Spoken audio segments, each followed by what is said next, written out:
Alors, quelle lecture faites-vous de la situation sociopolitique au Togo après les élections législatives? C'est toujours une situation en panne, dans la mesure où on n'a pas eu les vraies élections, c'est toutes des élections truquées, volées par le pouvoir. Et je ne comprends pas les motivations de l'opposition, dans la mesure où elle sait qu'elle va encore au-devant d'élections truquées. Elle va encore subir, elle va gagner, elle va encore pleurnicher, on nous a volé. Et on répète ça d'année en année. J'ai dit et je le redis que la situation politique togolaise telle qu'elle est, puisque nous sommes dans une dictature militaire, les négociations doivent se faire avec l'armée et c'est tout. Hein. Sinon le reste, c'est du cinéma. Parce que, voyez-vous, le parti au pouvoir se cache derrière l'armée et alors que ce parti n'a aucun pouvoir, le véritable pouvoir, c'est au sein de l'armée. Nous l'avons vu en 2005, c'est l'armée, l'état-major qui a dit « Voici votre nouveau chef d'État, Faure Gnassingbé », à la mort d'Yadema. Donc par rapport à ça, je ne comprends pas les gesticulations de l'opposition. Ça devient comme une complicité.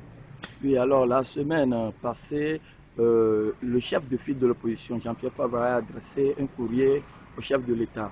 Une semaine après, il a eu sa réponse. Quelle lecture faites-vous des deux courriers?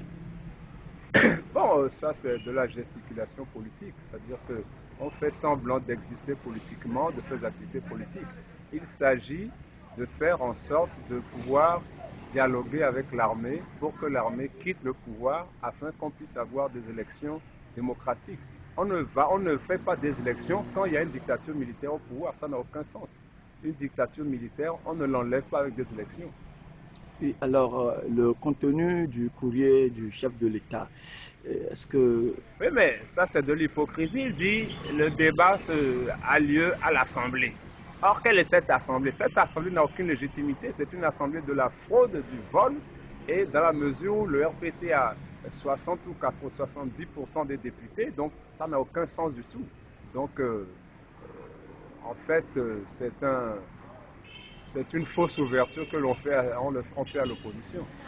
Alors, selon vous, où doit se dérouler ce dialogue? Ben, le dialogue, je l'ai dit, il faut que l'opposition s'organise pour rencontrer l'armée, discuter avec l'armée. Merci, professeur.